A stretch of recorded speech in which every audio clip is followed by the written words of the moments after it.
This is CBC Winnipeg News.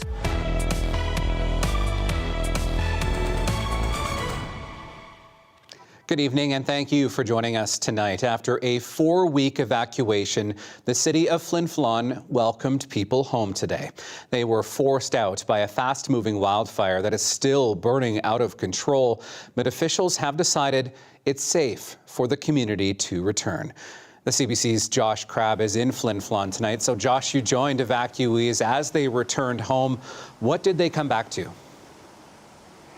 Riley, people returned to a community still standing in the face of a ferocious fire. There was rotten food in fridges and some bad smells to freshen up. All in all, many here are feeling fortunate because some people in a nearby community weren't so lucky. But getting back to normal here will take some time. A long lineup of vehicles and campers formed on a highway that's been closed for weeks. It was filled with evacuees eagerly waiting to go home. Got to get back and see what's there to satisfy my mind, I guess. It's bittersweet for Ken Bruff. His daughter's home and business in the nearby village of Denair Beach, Saskatchewan, were both destroyed by wildfire. He brought home a truck full of donated supplies from people in Binscarth to help her family rebuild. It's a very nice little town. They donated a lot of stuff for furniture and clothes for the kids and dishes, everything. People there are seeing the devastation of a community in shambles. Some are asking for space as they mourn and process what was lost. What happened at Denair Beach is resonating with Flin Flon. We know that we have a lot of community that has had loss, but I think everybody is extremely happy to be home. I think 30 days is very emotionally tiring, physically and financially. The city lifted its mandatory wildfire evacuation after 4 weeks at 9 o'clock Wednesday morning. In residential areas, people returned to overgrown lawns and swept ash off their decks. When we got home, this room was just filled with water. Ainsley McIntosh Stallard's home flooded while she was gone. The power went out and the sump pump failed. She turned on her sprinklers before leaving Flin Flon, and all that water ended up inside. Still, she feels fortunate compared to those who lost everything outside the city. We're all so happy and relieved to be home and that we have them, but then immediately in turn, your heart kind of aches that you're able to feel this happy. While life slowly returns to the streets of Flin Flon, the fire that forced people out is still burning out of control. We need you to be safe. We need the people of Flin Flon to be safe. Flin Flon's fire department fought long and hard to protect the city and got help from crews from across the province. Dozens of firefighters are still working to contain the out-of-control blaze. We had members doing everything they possibly could with whatever equipment we could have. The fire chief says firefighters were working 18 to 20-hour days to protect the city. He says the fire burned right to the edge of Flin Flon, but they were able to keep it out. That fire is now more than 370,000 hectares in size, and officials warn for people who've returned that they're likely to notice flare-ups and smoke. Riley. Thank you, Josh. The CBC's Josh Crabb reporting from Flin Flon tonight. Further north, residents in Lynn Lake are being warned that wildfire smoke could trigger another evacuation in the coming days. The northern Manitoba community was forced to evacuate a month ago due to wildfires. Now, smoke from the still burning fire in that area could force them out again. People are being asked to be ready to leave on short notice and have a go bag ready in the event that an evacuation order is put into effect. A 23-year-old woman is recovering in hospital after being attacked Sunday night in Osborne Village. She now fears for her safety and is asking police to do something to make streets safer for everyone. The CBC's Felicia Adam has her story.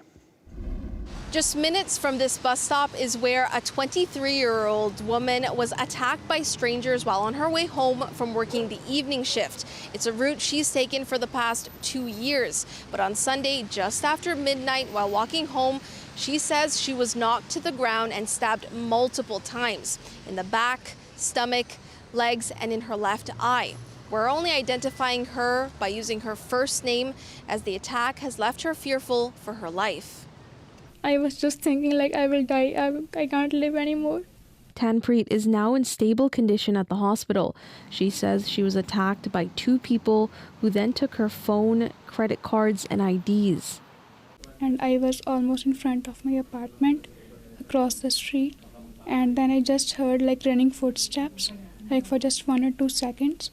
And when I looked at back, they just pushed me and I was on the ground. When the attack happened, Tanpreet was on the phone with her mother, still in India. Her first instinct was to end the call, protecting her mother from what was happening.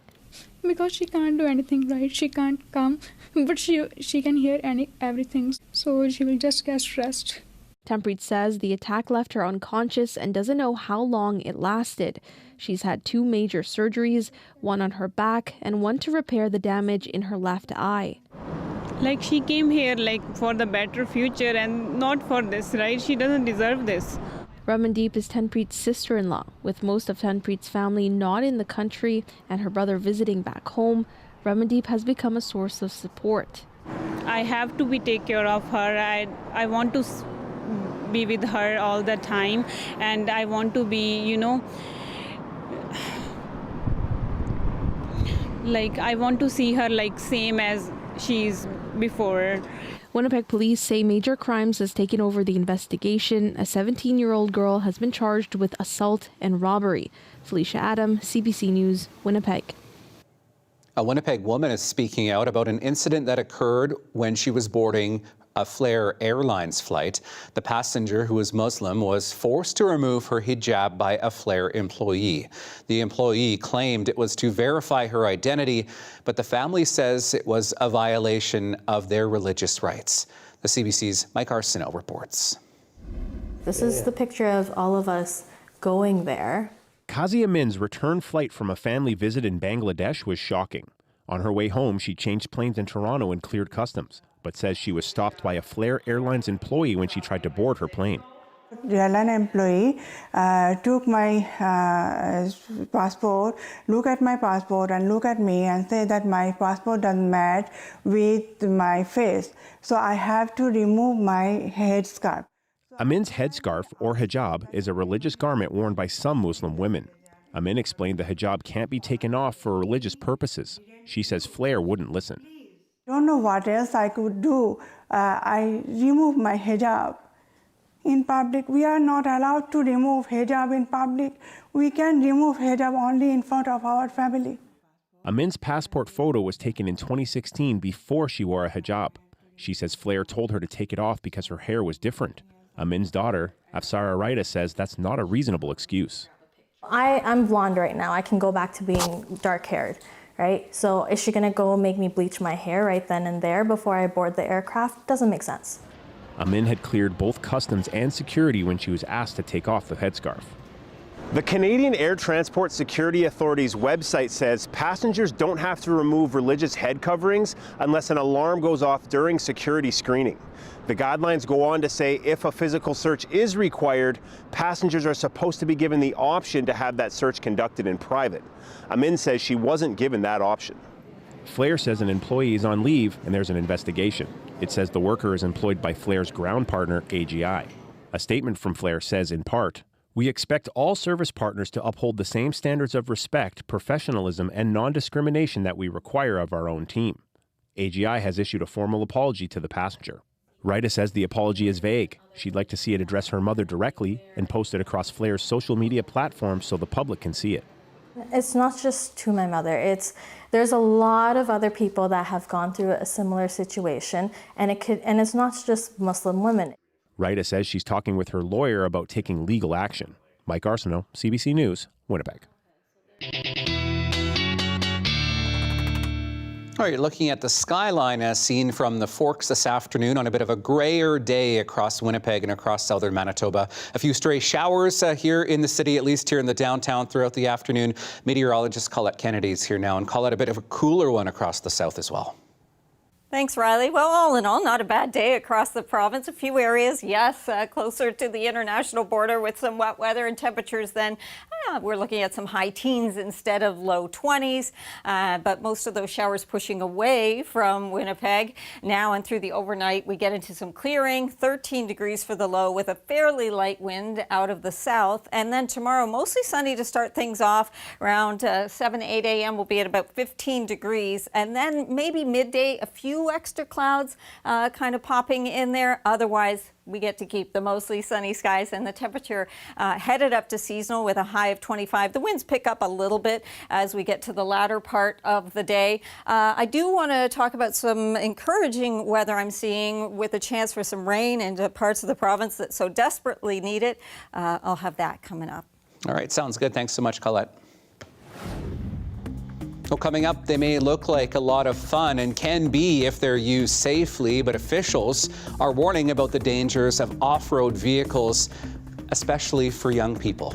We'll bring you that story and more when we come back. Stay with us.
We have a warning tonight about the dangers of using off-road vehicles. It's the time of year when many are getting ready to hit the trails on an ATV, but riding those vehicles can be dangerous and collisions can be fatal. The CBC's Alana Cole reports. The tires are to be checking the integrity of the tire from front to back. Part of Terrace Barron's job, teaching young people about ATV safety. We start with the basic fundamentals of ATV safety with the children in the schools, proper equipment use and wear, helmet being the number one thing that we do want them to understand that they have to wear. As people head out on the trails this summer, a look at the dangers posed by off-road vehicles. MPI says 12 people have been killed in collisions involving ORVs in the last 5 years. Dr. Lynn Warda works in the emergency department at Winnipeg's Children's Hospital. She says they see 80 to 100 ATV injuries a year. Patients range in age, the injuries can be severe, and some have long-term effects. Some of them will end up having more traumatic brain injury, so difficulty at school, with memory, learning, mental health. Warda says the Canadian Pediatric Society recommends a minimum age of 16 years old to drive off-road vehicles. She supports that. Her message to parents, think about things like size and skill. Think about your tiny 8-year-old and whether they really have the strength and also developmentally the rapid decision making that's needed, the judgment. It's like driving a car, but I think it's harder because it's more physical and they're not protected. In Manitoba, those under 14 can operate an off-road vehicle if supervised, accompanied, and in the sight of an adult at all times. There you go. Oh, thank you. Justice Minister Matt Wiebe says it's also key to ensure riders are wearing helmets and protective gear and make sure vehicles match the age and ability of the rider. To the young people who are listening, your life, your safety, your future are more important than a dare or a shortcut or something that is dangerous to you and your friends. Barron says right now training is optional. He says the hope is the government will make it mandatory for people to have some basic understanding and knowledge to use off-road vehicles safely. Alana Cole, CBC News, Winnipeg. The cost to insure your vehicle could be going up again next year. Manitoba Public Insurance is asking the regulatory body for a 2.07% increase to basic rates starting in April of 2026. That translates to an increase of about $21 per month for the average passenger vehicle. The Consumers Association of Canada says MPI's ask seems reasonable, especially given the challenges surrounding the cancellation of its IT overhaul and leadership changes. MPI is a corporation in the midst of a recovery. There are promising signs, but we still need to make sure there are good plans in place to protect consumers' interests moving forward. Now, Clausen says his clients still need to review MPI's application. We're learning more about the impact a TELUS outage had on 911 service in this province back in March. A report to Canada's telecom regulator last week shows 177 calls couldn't make it through to Brandon's 911 facility for 40 hours between March 22nd and 24th. TELUS blames the outage on equipment failure at a Bell facility. The company says it has disciplined one of its technicians who didn't escalate the issue with either company. 8 hard-working high school athletes went home with some coveted hardware today. The Manitoba High School Athletic Association has named this year's Athletes of the Year. Students from schools all over the province were honored. Matt Humphrey has more. If you want to be Manitoba's overall high school athlete of the year, it takes more than hitting a home run. And it takes more than being a team player. To win these trophies, you need to excel both on and off the field. Kind of had the goal in mind of trying to win Athlete of the Year since grade 9. I mean, I played as many sports as I could every year. 8 students from across Manitoba were selected by the High Schools Athletic Association to get awards, and the overall high school male and female athletes of the year were named. From Vincent Massey Collegiate, grade 12 student Magnus Carlos walked away with 1 title, and Peyton Durand in grade 12 at Collège Jean Sauvé came away with the other. I think just staying consistent and just always keep going and never taking a day off and just kind of putting in the work. Duran's parents are both phys ed teachers. She credits them for her success in sports like volleyball, hockey, and track and field. When she started playing mini soccer when she was super young, playing with boys, and she was dominating right at that time. And we're like, well, we're in trouble for this one because it's going to cost us a lot of money. And it has. Carlos's main sport is basketball, and he has some advice for young players who want to succeed. I would just tell them to stay true to themselves and be disciplined with their work pretty much. It's not just gonna happen just sitting there. You have to go out and do it yourself. His father Charles taught him the fundamentals. He could really potentially go far with this, right? But he was also very short at the time, so which was quite ironic. He ended up becoming 6'3" point guard. Next year, Carlos is headed to Brock University to keep playing basketball, and Duran will continue her hockey and football career next year in North Dakota at Lake Region State College. Matt Humphrey, CBC News, Winnipeg.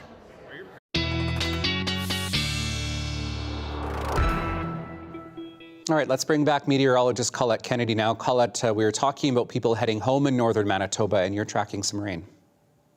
Thanks, Riley. Yeah, I mentioned some rain coming to areas where we need more moisture and more rain. We'll take it if we can get it, but a time when perhaps we don't want the rainfall tomorrow evening for another very important forecast, and it is looking like a dry one with the Blue Bombers. Yes, we have visiting the Edmonton Elks, and let's see if we can get that record to 3-0 from 2-0. I think we'll have a pretty good chance.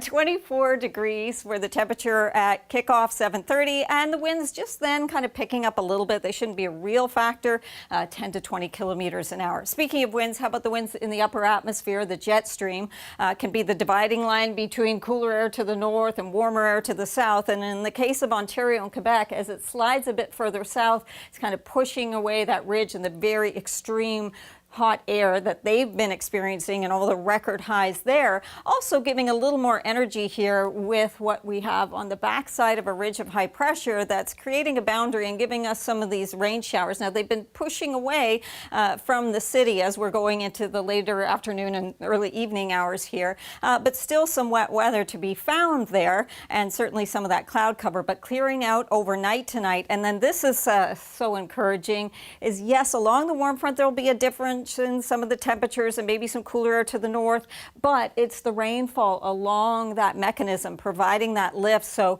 Flin Flon, Swan Lake, through Thompson, these areas, it looks like we could get some decent amounts of rainfall. We'll take a look at that a little bit later in the show in terms of those amounts. But also I do want to point out that as we go into Friday, starting the day, Westman certainly looking like you could get some wet weather there and even further north. And then as we move through the day, scattered showers and isolated thunderstorms possible into Winnipeg and heading through Eastman. So that's what you have to look for as we go into the overnight hours Friday and into Saturday morning. Be aware of that. Be sky aware so you know what's going on. And mostly sunny for tomorrow, 25 back to seasonal. We begin to climb with those temperatures as we push towards the weekend and getting closer to Canada Day. And in fact, speaking of Canada Day, we'll take a look at that forecast a little bit later in the show when we extend to the 7-day. All right, thank you so much, Colette. We have to take another quick break. We're back right after this.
U.S. President Donald Trump is insisting that Iran's nuclear facilities were obliterated after the U.S. strikes on Saturday. He's rejecting leaked U.S. intelligence reports that only set back Tehran's nuclear programs by a few months. Sam Sampson is following the latest for us from Washington. With the ceasefire between Israel and Iran holding, humanitarian crews get a moment to breathe and assess damage from days of strikes. Trump has repeatedly said his Saturday strikes obliterated 3 Iranian nuclear sites. I said, Iran will not have nuclear. Well, we blew it up. It's blown up to kingdom come. But there are major contradictions coming from several U.S. media outlets reporting on a leaked intelligence document. They're reporting that the U.S. attack did not destroy Iran's nuclear program, but rather set it back a few months, and that Iran moved enriched uranium before the strikes. Trump's staff denies the information. We're doing a leak investigation with the FBI right now because this information is for internal purposes, battle damage assessments, and CNN and others are trying to spin it to make the president look bad when this was an overwhelming success. Now, Iran's foreign ministry spokesperson would only say that the sites were badly damaged. The world is waiting for the United Nations nuclear watchdog to issue its report on the damage done. Iran today said it would cut ties with that group since it has not condemned the U.S. bombings, but that UN team insists it needs to get into Iran and assess what happened. It was military action until yesterday, so there is, of course, common sense and dignity that we need to respect. But at the same time, we have said we need to return. Donald Trump's objective was to destroy Iran's work to build a nuclear weapon. But some analysts say if the sites were not completely destroyed, as this leaked report suggests, that's a problem. If you leave a country with enrichment sites, the ability to make more centrifuges, and 900 pounds of enriched uranium, no matter how great of a job you did blowing some things up, you've still fallen short of your goal. U.S. lawmakers were supposed to receive a classified debrief on the American strikes on Tuesday, but those were postponed at the last minute. Now the hope is for more information and the truth about the damage to come out in meetings on Thursday. Sam Sampson, CBC News, Washington. The NATO Leaders Summit has wrapped with a historic new agreement. Member nations have agreed to a dramatic increase in their defense budgets, promising to more than double what most currently spend. It's what Donald Trump has been demanding for years, and Prime Minister Mark Carney says Canada is on board with that plan. Kate McKenna has the details from The Hague. It could be the most consequential NATO meeting in decades, with allies agreeing to boost defense spending to levels not seen since the Second World War. NATO leaders agreed on the The Hague Defense Investment Plan. And this will fuel a quantum leap in our collective defense. The new 5% of GDP target was a demand of U.S. President Donald Trump, long accusing allies of not pulling their weight. NATO is going to become very strong with us. It's a great victory for everybody, I think.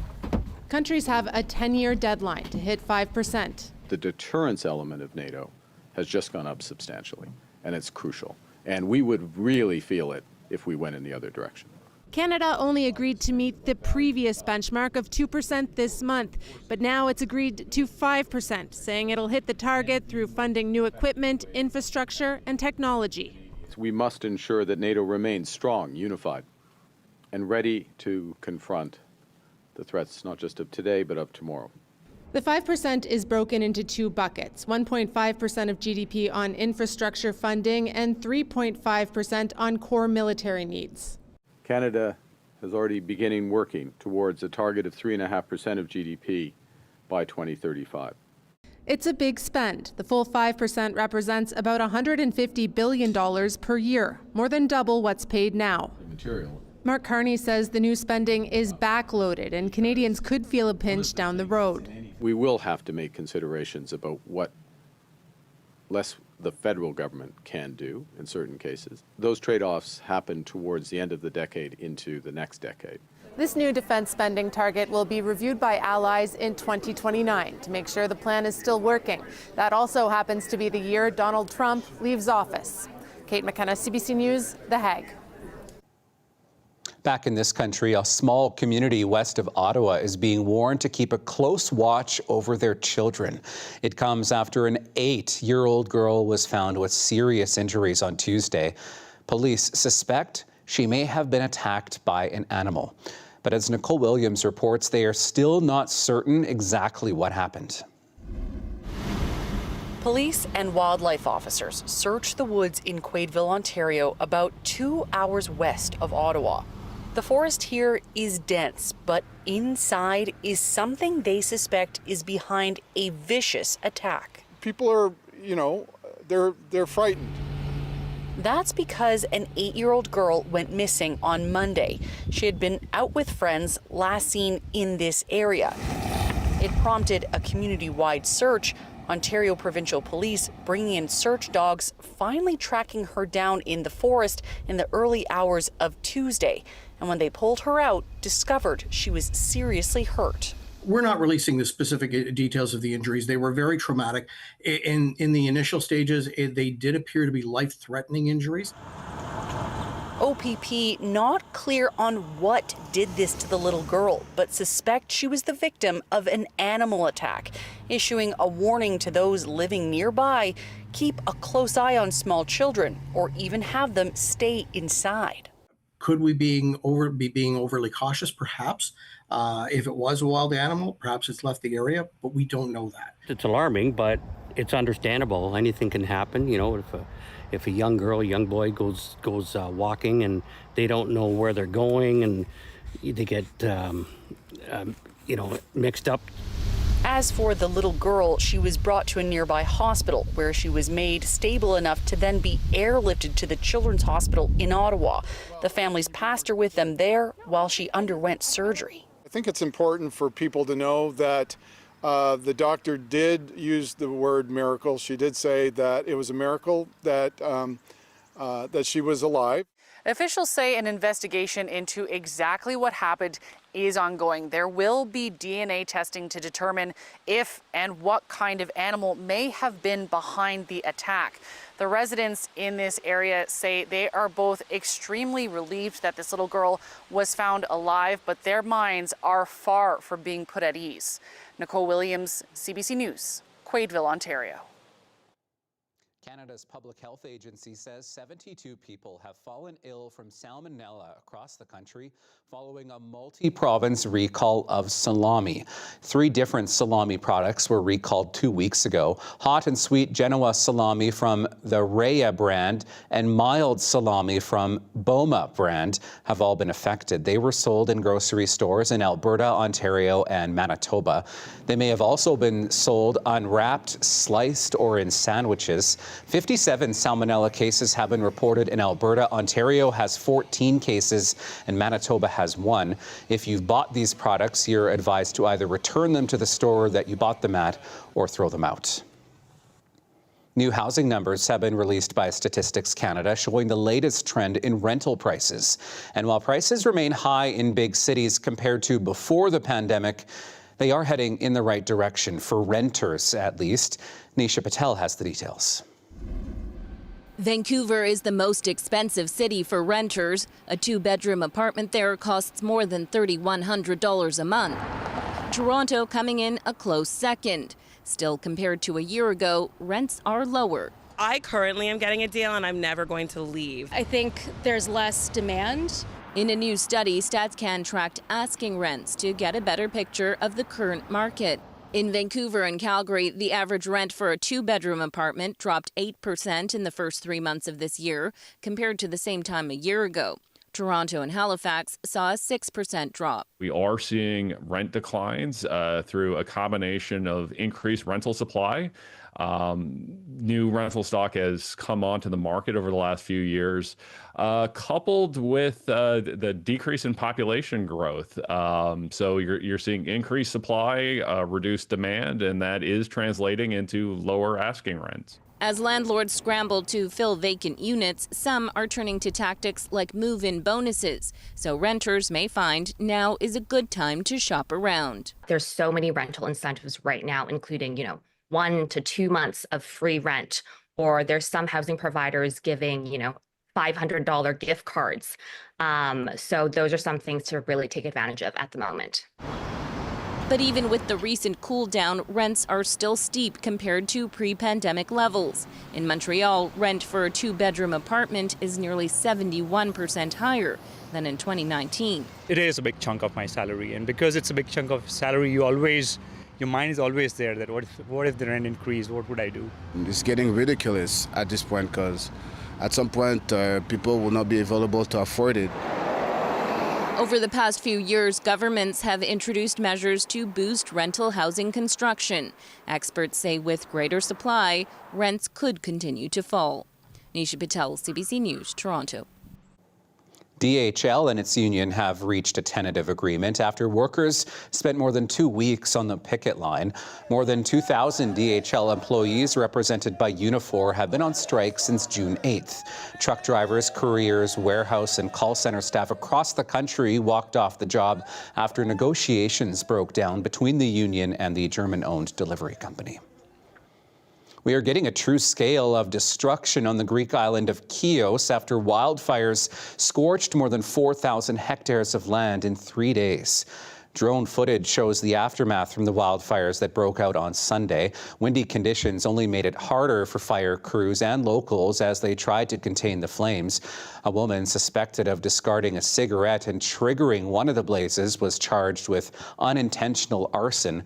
Authorities say climate change has made wildfires more destructive in recent years. Still ahead, how exposure to high temperatures and smoke combined can impact your health and what you can do to protect yourself. We'll have that, and Colette Kennedy has our Manitoba forecast. Stay with us. We're back after this.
Well, after days of heat warnings being in place for much of Ontario and Quebec, it's Nova Scotia's turn for the extreme heat today, with humidity making the temperatures feel even worse. Heat alone can be dangerous, possibly even deadly, but combine it with wildfire smoke and the risks get higher. Shayna Luck now on how a new study is connecting the two and what you can do to stay safe. They smelled it before they saw it. It's not the most common way that fires are discovered. A brief evacuation after provincial staff went on patrol just east of Halifax and followed their noses to a small wildfire. This time, a helpful early warning sign. But with wildfire smoke across parts of Western Canada and rising temperatures and heat alerts in the east, new research is warning of the increased risk to health when heat and smoke hit at the same time. Your body's just got a lot going on, so it's not surprising that when we combine those two exposures, they're riskier than either exposure alone.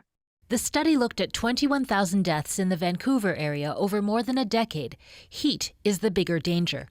But layer on smoke, and the study found the risk of dying goes up 8%. That's compared with days that are neither hot nor smoky. People with pre-existing health conditions are most at risk. But a McMaster University respirologist says more research could be required to find out why. Why does, heat potentially make smoke inhalation worse or, have more health effects? That's where we can then really get into giving very specific advice and changing practice. Researchers do know kids, seniors, and pregnant women are at risk. So are those who can't take shelter at all. It very much does bother me because I have asthma. An extra danger for those living on the street. The heat is really illuminating these cracks in our system, these real gaps that people have challenges that will go well before and beyond the heat waves that are playing out across the country. When it comes to dealing with hot, smoky weather, experts say make sure you have a place with cool, clean indoor air, even if it's just one room in your home. And if you don't have access to that, try to keep cool while outside. Shayna Luck, CBC News, Halifax.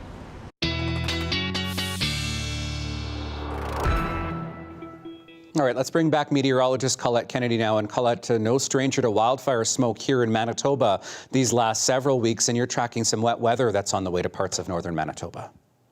Thanks, Riley. Well, we're still looking this evening at a few of those showers kind of hugging the border with the U.S. here.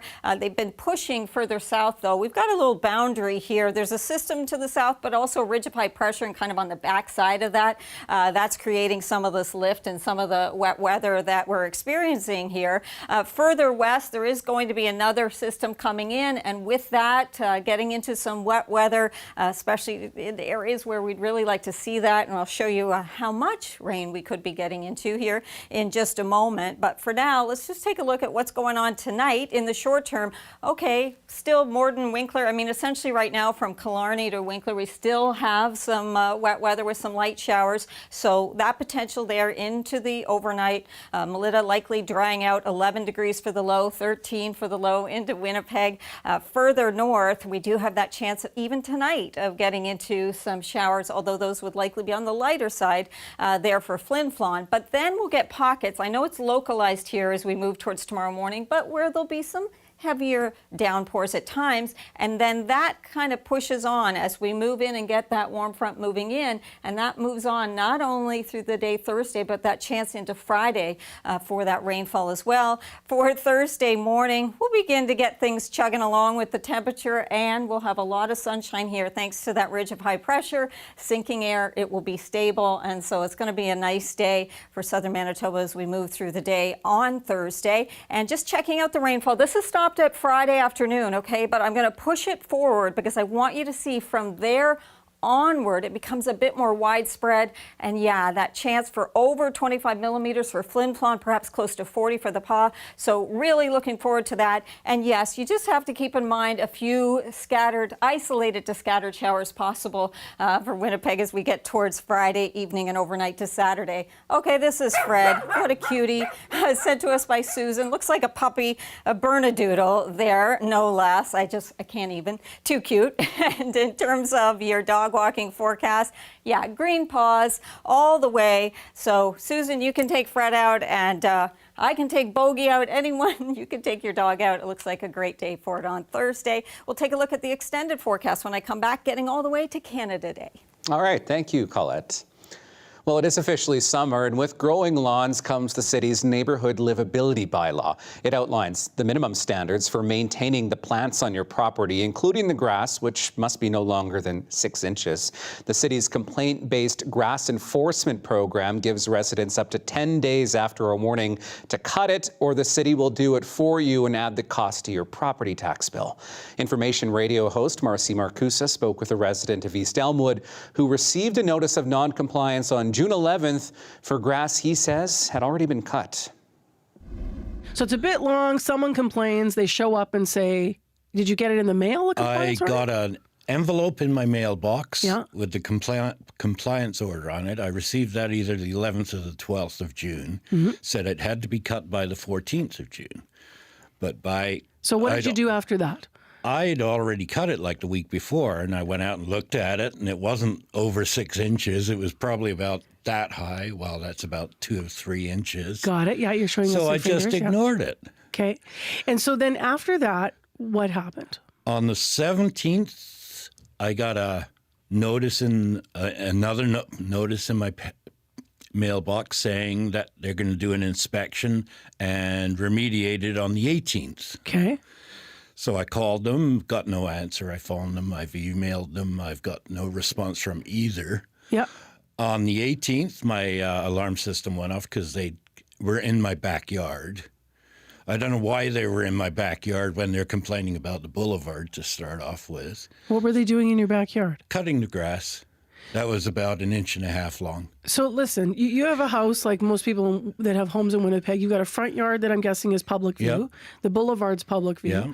Is your backyard fenced or is it? Yes, it's fenced, and the fence you can't open it from the outside unless you climb up over the top of it, reach down, and grab the latch on the inside. So what'd you think when someone's back there cutting your grass? Well, I couldn't understand why they were in the back there doing it, being that this complaint was supposedly of the front boulevard.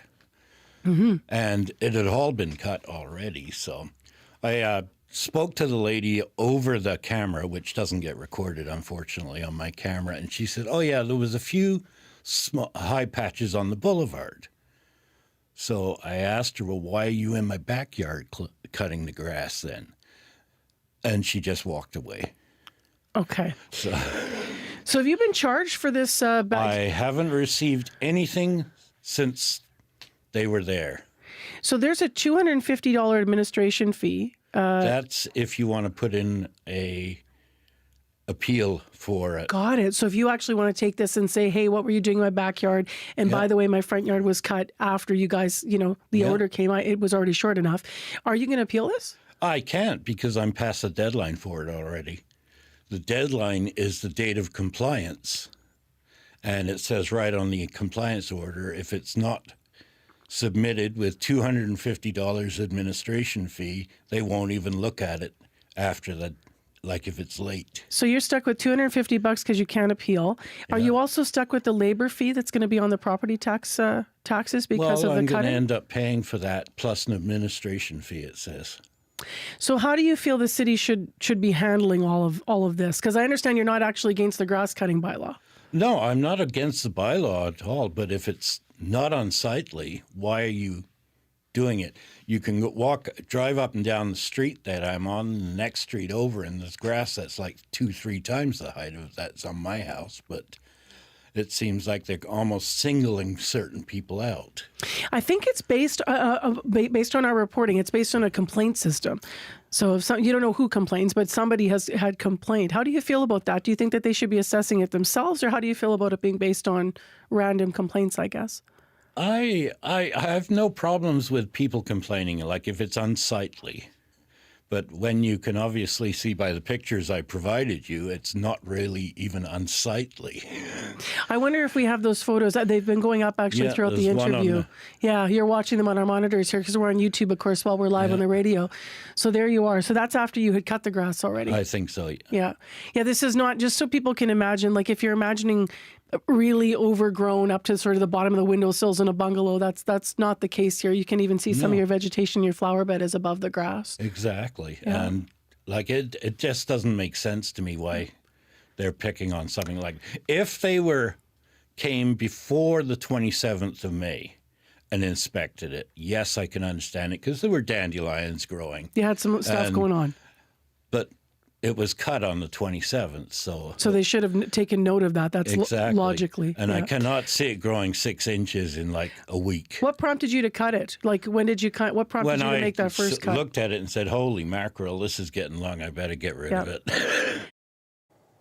Now, we did ask Councillor Janice Lukes about this. She is the city's Public Works Board chair. She said Moody's case seems, quote, odd. The city is reviewing what happened. Let's shift gears. Hot dogs or hamburgers? Still ahead, what's your go-to at a ball game? We ask some in our Daily Lift.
Welcome back, folks. A chance to take another look at the 5-day forecast, but also to get on to the holiday into next week with Canada Day. Let's start off with tomorrow. Mostly sunny skies. Midday, there could be a little bit of extra cloud cover mixing in there, but seasonal high of 25. I do want you to take note that this is in the evening mostly for Winnipeg, that we get into the chance for some isolated to scattered showers or thunderstorms overnight into Saturday morning, then becoming mostly sunny on Saturday, quite warm as well. Each day, though, with a bit of humidity, we have a chance of getting a thunderstorm bubbling up, especially heightened into Monday, but Tuesday, lower sunshine. And for Canada Day, how about a high near 28 degrees, Riley? Looks good. Thanks, Colette. Well, there's nothing like kicking back on a summer night, maybe on the weekend, and catching a few innings at the ballpark. But are you grabbing a hot dog or a hamburger? The CBC's Jonathan Pinto stopped by a ball game in Thunder Bay. That classic argument, hot dog or hamburger, is our daily lift. Yeah,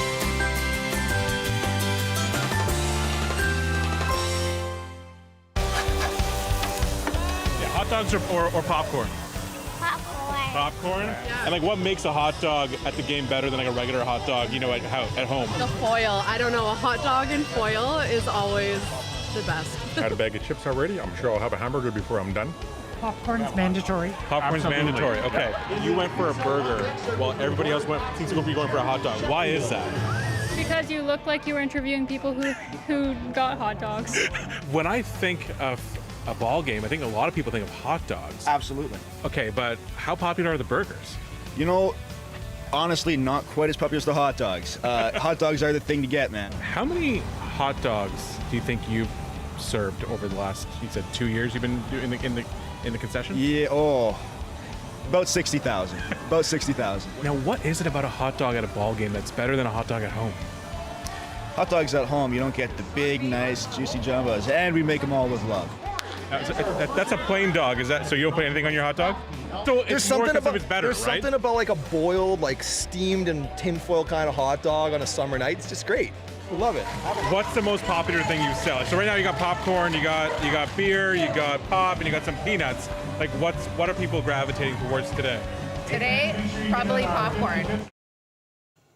All right, well, if you're looking for that ballpark dog, the Goldeyes, by the way, are next at home Friday at 7 versus Milwaukee. Just ketchup for me, maybe some potato chips if I can get them too.